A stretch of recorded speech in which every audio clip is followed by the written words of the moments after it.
поставишь и посмотрим, как они будут работать, твои носки. Носки это вектор для колена. Куда носок смотрит, туда и колено расходится. А то некоторые просто ставят ноги параллельно стопу и пошла вот эта вот X-образная присядка. Запомнила для чего? А то я Лену попросил показать девочке, как приседать. Она мне стала, ноги свела, блин, гриф поставила и пошла приседать. Я тут и охренел, если честно.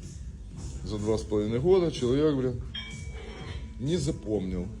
А я их прочитала, но просто ноги на С параллельной постановкой. Это очень сложно.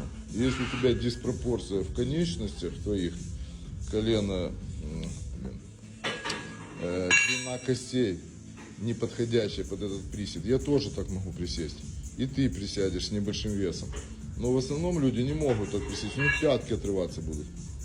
Понимаешь? Поэтому я для комфортного приседа расставляю ноги пошире и носки раздвигаю, чтобы не заваливали колени.